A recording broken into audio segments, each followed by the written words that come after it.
Good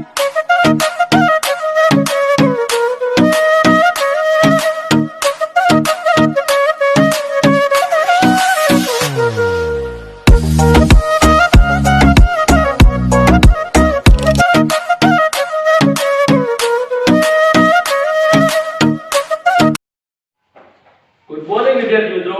good morning sir. Okay, મારું નામ છે સાદરા વિજય અને હું દીપેશ સૂત્ર ધોરણમાં અભ્યાસ કરું છું. ગુજરાત વિદ્યાપીઠ અમદાવાદ છે, ત્યાં સાદરા એની એક શાખા છે ત્યાં.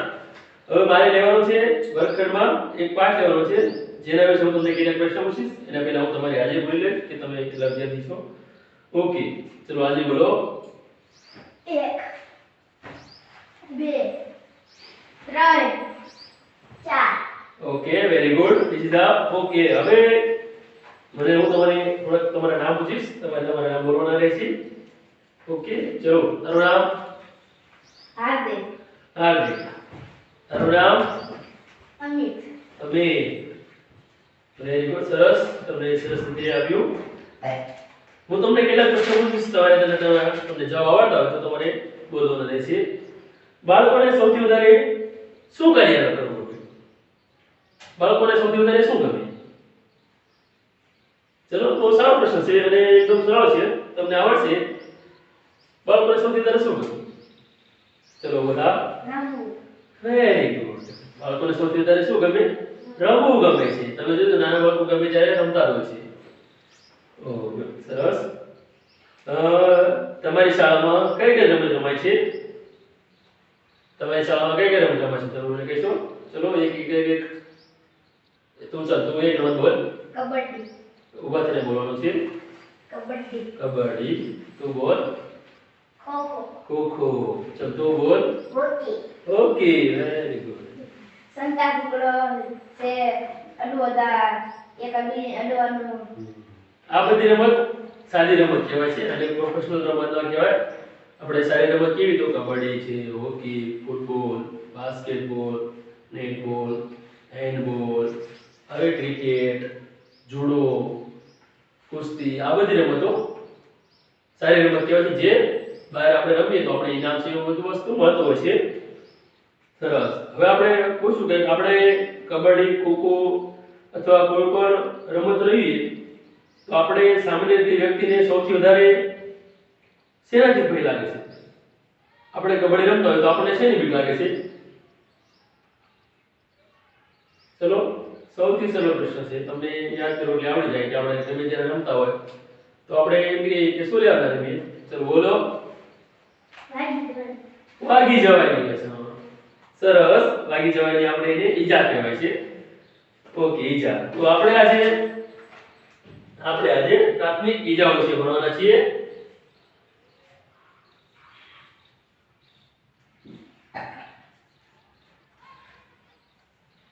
પ્રાથમિક ઈજાઓ. પ્રાથમિક ઈજાઓ છે. ઓકે.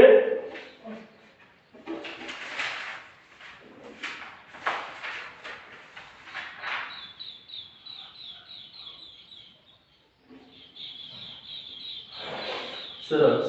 ચલો, પ્રાથમિક ઈજામાં આપણે સૌથી પહેલા આપણે લઈશું તો ઘા.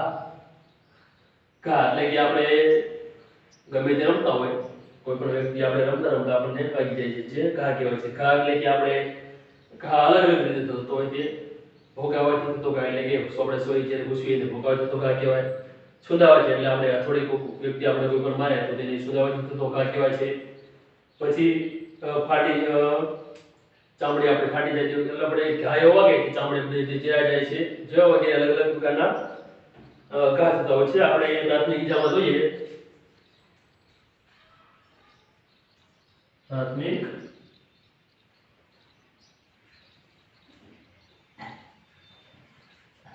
ઈજા નો પહેલો છે ઘા. ઘા એટલે જખમ. હવે ઘામાં પહેલો ઘા છે ભૂકાવાથી થતો ઘા.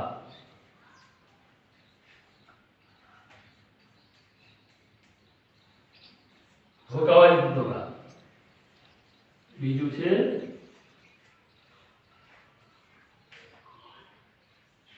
છૂંદાવાથી થતો ઘા.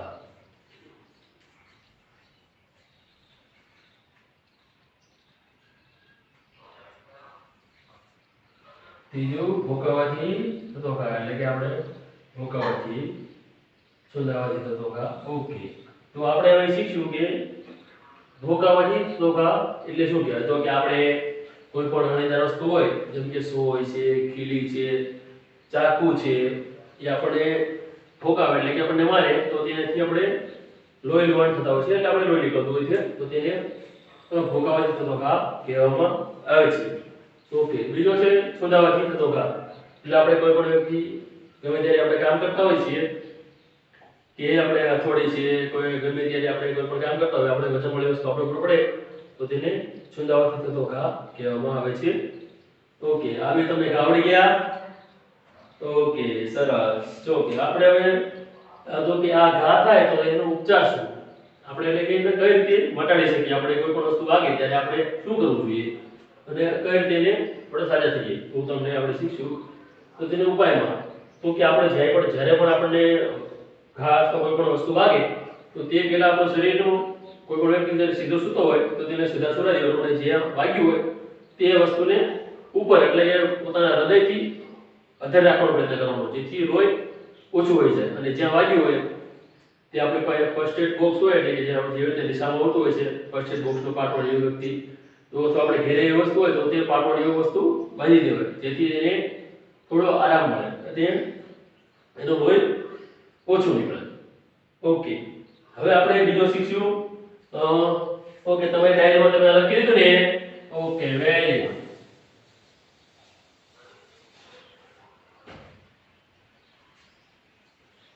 ઓકે, બીજું છે લોહી બાજી જવું.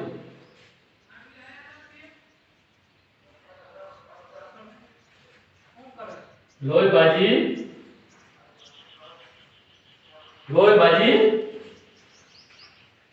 જવું. ઓકે, બીજું છે લોહી બાજી જવું. લોહી બાજી જવું એટલે કે આપણે જોઈએ છીએ આપણે મૂઢમાં આપણને વાગતો હોય છે. આપણે કહીએ છીએ ચામડીમાં કાળો ડાઘો પડી ગયો. આપણે કહીએ ચામડીમાં ડાઘો પડી ગયો. ઓકે, આપણે નવા સાહેબ આવ્યા છે તેમને બેસવા દીજો અવાજ ન કરે હોય.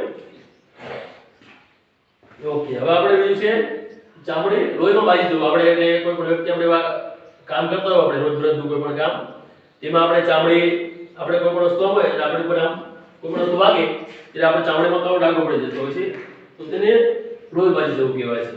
ઓકે, આપણે એને કઈ રીતે મટાડી શકીએ એટલે એનો ઉપચાર કેવો છે તો કે આપણે એને બરફને ઘસીએ છીએ. બરફ ઘસાય અથવા એનો ગરમથી વસ્તુ પાણીથી શેક કરાય એને ધોઈ નખાય અથવા એ ચામડી થોડી તોડી નખાય જેનાથી એ ડાઘ નીકળી જાય અને તેનો આપણને આરામ મળતો હોય છે. ઓકે, હવે એની પછી છે સ્નાયુ ખેંચાણ.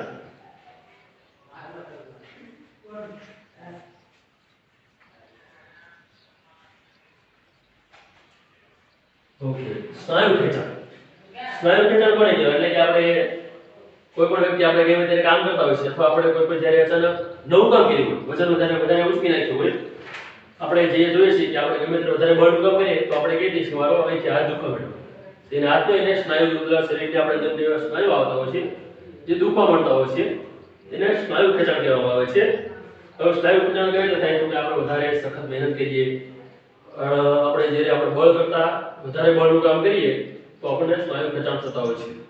હવે આપણે સ્નાયુ ખેંચાણ કઈ રીતે બને તો કે તે વસ્તુ પર આપણે માલિશ કરવાની, હાથની કસરતો કરવાની, જ્યાં જે જગ્યાએ વાગ્યું હોય તે પ્રમાણેની કસરતો કરવાની અથવા યોગ પણ સવારે કરી શકાય જો આપણે એને વધારે મટાડી શકીએ તો માલિશ કરવાની, તેલની વગેરે જેવા ઉપચાર કરવાથી સ્નાયુ ખેંચાણ આપણે દૂર કરી શકતા હોય છે. ઓકે, હવે છે વચક. વિદ્યાર્થી મિત્રો પોતાની નોટબુકમાં લખતા રહેજો. મચક એટલે કે આપણે મચકોડ કહીએ છીએ સામાન્ય રીતે. આપણે કોઈ પણ વ્યક્તિ આપણે ચાલીને જતા હોય છે તો આપણે ઠેસ આવે તો આપણે કેવી છે કે બાજુ તો થોડુંક મચકોડ થઈ ગયું લાગે છે ને વાગી ગયું છે તો તેને મચકોડ કહેવામાં આવતો હોય છે.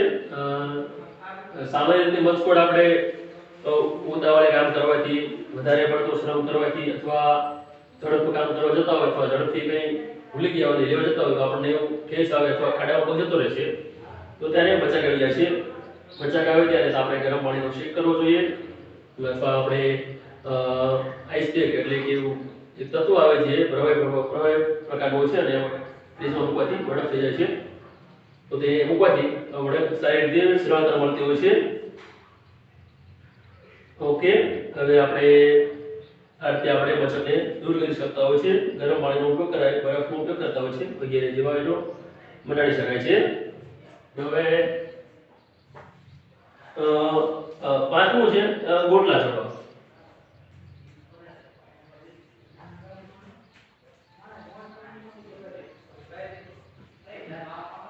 પાંચમું છે ગોટલા ચડવા. ગોટલા ચડવા એટલે કે આપણે વધારે બળનું કામ કરતા અથવા જ્યારે કોઈ પણ આપણે રનિંગ કોઈ વ્યક્તિ દોડી શકતું ન હોય અને એક સામતું કેટલું દોડી નાખે એટલે કેટલું કામ કરી નાખે ત્યારે એને ગોટલા ચડતા હોય છે. એટલે આપણે નથી કહેતા કે વધારે કામ કરવાથી મને બધું વસ્તુ દુખવા મળ્યું, ગોટલા ચડી ગયા, સાથા દુખવા મળ્યા. કે જ્યારે વ્યક્તિ કોઈ પણ વ્યક્તિ અણધાર્યું કામ કરી નાખે એટલે કે એને કોઈ દિવસ કામ કર્યું ન હોય અને જ્યારે વધારે કામ કરતો હોય ત્યારે એને ગોટલા ચડતા હોય છે. ગોટલા ચડવા પછી એનો આપણે ઉપાય જોઈએ તો ગોટલા આપણે કઈ રીતે મટાડી શકીએ છીએ તો કે તે જ્યાં વસ્તુ કોઈ પણ દુખાવો થયો હોય ત્યાં માલિશ કરવાની ગરમ તેલની અથવા ગરમ પાણીનો શેક કરવાનો. જોઈએ કે હાથે આપણે હાથે ગોટલા ચડ્યા હોય તો પોતાના હાથની કસરતો કરવાની, પગની કસરતો કરતા હોય છે જેનાથી આ ગોટલા ચડવા એમ મટી જતા હોય છે. ઓકે, હવે વિદ્યાર્થી મિત્રો તમને આમાંથી કોઈ પણ કોઈ પ્રશ્ન હોય તો કહી શકો છો. આપણે એકવાર બીજી વાર આનું રિવિઝન કરી લઈએ એટલે કે કઈ રીતે આ મળતું હોય છે. ઓકે, આપણે પહેલું શીખ્યા તો કે ઘામાં સુદાવાથી થતો ઘા અને ભોગાવાથી થતો ઘા. સુદાવાથીમાં આપણે સોય છે જેની વસ્તુ છે કોઈ પણ આપણે મારીએ તો તેને સુદાવાથી થતો ઘા કહેવાય છે. એ મટાડવા માટે આપણે પાટો બંધાવવો, હાથ ઉપર રાખવો જોઈએ એ કહેવામાં આવે છે. અને આપણે આમાં એક નવી ઈજા શીખીએ કે હાડકાનો જ્યારે આપણે કોઈ પણ વસ્તુ કામ કરતા હોય તો આપણે હાડકું ભાંગી જાય અથવા ઉતરી જાય તો તે આપણે તેને વૈદ પાસે લઈ જતા હોય છે અને એ સારો કરી નાખતો હોય છે. એના ઉપાય માટે આપણે 2 થી 3 એકાદ 2 મહિના આરામ કરવો પડતો હોય છે. જો ફ્રેક્ચર જેવું થઈ ગયું હોય તો તેમાં અલગ અલગ ફ્રેક્ચર આવે છે. સાદું ફ્રેક્ચર હોય, ખચર ફ્રેક્ચર હોય, સમતળ અલગ અલગ રીતે થતા હોય છે. હવે આપણે લોહી બાજી જવું એટલે કે આપણે શીખી ગયા કે લોહી આપણે ચપટી કે વસ્તુ આવી જાય ત્યાં લોહી બાજી જતું હોય છે, કામ ડાઘ પડી જતો હોય છે તેને લોહી બાજી જવું કહેતા હોય છે. જે આપણે તે વસ્તુ જ્યાં કાળો ડાઘ થયો તેને બહાર કાઢીને મટાડી શકીએ છીએ અથવા ત્યાં અલગ પ્રકારની દવા લઈને પણ મટાડી શકતા હોય છે. પછી સ્નાયુ ખેંચાણ. સ્નાયુ ખેંચાણ એટલે કે આપણે કોઈ પણ વસ્તુ જે વધારે પડતું શ્રમ કરી નાખી હોય એટલે સ્નાયુ ખેંચાઈ ગયા હોય તો તેને આપણે પોતાની રીતે કામ કરીને મટાડી શકતા હોય છે અથવા જેને સ્નાયુ ખેંચાણ કહેતા હોય છે. મચક એટલે કે આપણે હાલતા હાલતા પગ ખાડામાં જતો રહે અને પગ દુખવા મળે અથવા આપણે કંઈ પડી ગયા હોય ને અચકોટ જેવું થઈ જાય તો તેને મચક કહેવામાં આવે છે. તેના માટે આપણે વૈદ્યને બતાવીએ છીએ તો ડૉક્ટર પાસે જઈએ છીએ અને તેનું ગરમ પાણીનો શેક અથવા તેલની માલિશ અથવા હળદર જેવું મૂકતા હોય છે. આપણે ગોટલા ચડવા એટલે આપણે વધારે પડતું કામ કરીએ, વધારે પડતું દોડી નાખીએ જ્યારે આપણે કોઈ પણ વસ્તુ કોઈ દિવસ દોડ્યા ન હોય ને વધારે આપણે દોડીએ તો સાથળ છે, હાથ છે, આપણે કોઈ પણ વ્યક્તિ દંડ જેવું ભીમ પુલઅપ ને કરતા હોય તો તેને હાથના ગોટલા અને પગના ગોટલા વધારે સાથળના ગોટલા ચડતા હોય છે. આ વસ્તુ કરે વ્યક્તિએ થોડા ધીમે ધીમે કસરતો કરવી જોઈએ. ગરમ પાણીનો શેક વગેરે વસ્તુ કરતા હોય તો તેને જલ્દીથી મટી જતો હોય છે. ઓકે, આપણે હવે અહીં કેટલા પ્રશ્નો લખ્યા છે જે રોલો બોર્ડમાં લખવાનો હોય. આપણે પાસે એ સુવિધા નથી એની એટલે આપણે બોર્ડમાં લખીએ છીએ. ચલો હું તમને એક એક વ્યક્તિને આવા બધાને ખબર પડી ગઈ, બધું વસ્તુ આવડી ગયું ને વિદ્યાર્થી મિત્રો? ઓકે, હવે આમાં તમે જે શીખી ગયા છે તો તમને કેટલું યાદ રહ્યું છે? આપણે તેની પરીક્ષા લઈએ છીએ એટલે નાની એક કસોટી લઈએ કે તમને કેટલું વસ્તુ યાદ રહ્યું છે. ઓકે, તમે પોતાની નોટબુક બંધ કરી રાખો જેથી આપણે પ્રશ્ન પૂછીએ તો તમે ચોરી કરીને એમાંથી જોઈને જવાબ ના આપો. ઓકે, ચલો પહેલો પ્રશ્ન કોણ વાંચશે? ચલો તું વાંચ. પહેલો શું લખ્યું છે? ચલો રમત દીપણ્યા કેલડિયા તે ખાલી જગ્યા થાર તો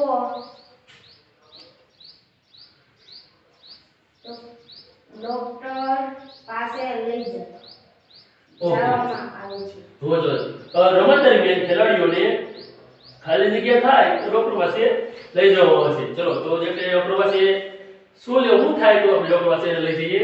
ચલો પૂરા વાક્યમાં જવાબ આપવાનો છે. ચલો બોલો. ચલો તું બોલ પૂરા વાક્યમાં. રમત દરમિયાન ખેલાડીને ઈજા થાય તો ડોક્ટર પાસે લઈ જવામાં આવે છે. Very good. ચલો તું બોલ. ચલો તું બોલ પેલો જવાબ પૂરા વાક્યમાં. રમત દરમિયાન ખેલાડીઓને ઈજા થાય તો ડોક્ટર પાસે લઈ જવામાં આવે છે. Very good. શું થાય? ઈજા. સરસ. ચલો બીજો પ્રશ્ન. ચલ તું વાંચ. જેવું ચાલશે જેવું તમને આવડે તે તમે વાંચો. ને વધારે પડતા શ્રમ આપવામાં આવે ત્યારે ખાલી જગ્યા થાય છે. ઓકે પછી જા. ચલ તું વાંચ. શું લખ્યું છે? સ્નાયુઓને વધારે પડતો શ્રમ આપવામાં આવે ત્યારે ખાલી જગ્યા થાય છે. Okay very good. સ્નાયુઓને વધારે પડતો શ્રમ આપવામાં આવે ત્યારે શું થાય છે? ઓકે ચલો આનો જવાબ કોને આવડે છે? શું થાય વધારે પડતો શ્રમ થાય તો? સ્નાયુઓને વધારે પડતો શ્રમ થાય તો શું થાય? સ્નાયુમાં શું થાય? બોલો હાલો. તમે શીખી ગયા છો. આપણે અહીં જ લખ્યું હતું. આપણે સ્નાયુમાં શું થાય? ચલો જેવું તેવું કોઈને આવડે છે? ચલો તું બોલ તો પૂરા વાક્યમાં શું થાય છે? સ્નાયુઓને વધારે પડતો શ્રમ આપવામાં આવે ત્યારે ગોટલા ચડી જાય છે. નહીં ગોટલા ન આવે. સ્નાયુમાં વધારે પડતો સ્નાયુ જ આવે એટલે કે સ્નાયુને વધારે પડતો આપણે શ્રમ કરીએ ત્યારે સ્નાયુ ખેંચાણ થાય છે. ચલ તું બોલ શું થાય? એ શું કીધું? ચલો પૂરા વાક્યમાં બોલો હવે. પાંચ. સ્નાયુઓને વધારે પડતા શ્રમ આપવામાં આવે ત્યારે હું અત્યારે બોલું ચાલ શું થયું? સ્નાયુ ખેંચાણ થાય. શું થાય? સ્નાયુ ખેંચાણ થાય વેરી છે. ગુડ. તમારી યાદશક્તિ થોડી નબળી છે. તમે તમારી યાદશક્તિ વધારો. શું કહેવાય? સ્નાયુ ખેંચાણ. હા સ્નાયુ ખેંચાણ. તમે થોડું શીખવા જોઈએ. વધારે પ્રયત્ન કરો. ઓકે આ ત્રીજો છે. ચાલ તો વાંચ ત્રીજો. મતલબ જેવી ઈજા થાય ત્યારે ખાલી જગ્યા ઘસવામાં આવે છે. ઓકે આપણે શીખી ગયા હતા. આપણે જે કસવામાં અલગ અલગ વસ્તુનો ઉપયોગ કરતા હતા. ચલો વાંચો. શું જવાબ આવશે? આનો જવાબ કોને આવડે છે? ચલો ઓકે ચલો વેરી ગુડ. ચાલ તું બોલ પછી બીજા વિદ્યાર્થી બોલશે. મતલબ જેવી ઈજા થાય ત્યારે બરફ અને ગરમ પાણીથી ઘસવામાં આવે છે. Okay very good. મચક થાય ત્યારે બરફ ઘસવામાં આવે છે. ચલો તું બોલ. મતલબ જેવી ઈજા થાય ત્યારે બરફ અને ગરમ પાણી ઘસવામાં આવે છે. ઓકે ફક્ત બરફ જ આવે. Okay very good. બરફ ઘસવામાં આવે છે ઈજા થાય ત્યારે. સરસ. ચલો તમે બધાએ બહુ સરસ રીતે જવાબ આપ્યા છે. તમે આ રીતે પોતાની યાદશક્તિ વધારતા રહો અને આને આપણે અત્યારે હાલ શીખી ગયા તે ભવિષ્યમાં આપણે જ્યારે કોઈ પણ વસ્તુને કોઈ પણ ઈજા થાય અથવા ઈજા થાય જેમ કે ઘા કોઈ પણ વસ્તુ વાગે તો આપણે તેનો ઈલાજ એટલે કે એના રીતે આપણે સાજા કરી શકીએ તે મેં તમને શીખવાડ્યું તો તમે તેનો ઉપયોગ કરશો એવી હું આશા રાખું છું. અને હવે આપણે થોડું સ્વાધ્યાય લખી લઈશું કે તમે તો પોતાની નોટબુકમાં લખી લેજો.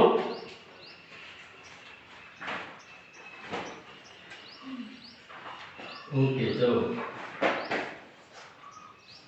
સ્વાધ્યાય પોતાની નોટબુકથી ખોલીને એમાં લખતા રહેજો. તો પ્રાથમિક ઈજાઓ વિશે વિસ્તૃત ચર્ચા કરો.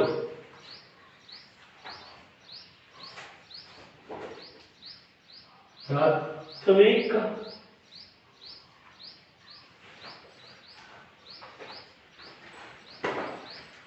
ઈજાઓ છે વિસ્તૃત ચર્ચા કરો. ચલો આ દરેક વિદ્યાર્થી પોતાની નોટબુકમાં લખી લે. આપણે કાલે તમારે આ લેસન કરી આવવાનું છે અને હું તમારું લેસન જોઈશ કે પ્રાથમિક ઈજાઓ વિશે વિસ્તૃત નોંધ લખો. પ્રાથમિક ઈજા વિશે આપણે તમારી નોંધપોથીમાં લખવાનો રહેશે. ઓકે, તમે મારો વાત બદલ ભર્યો એમાં તમારો ખૂબ ખૂબ આભાર. Thank you.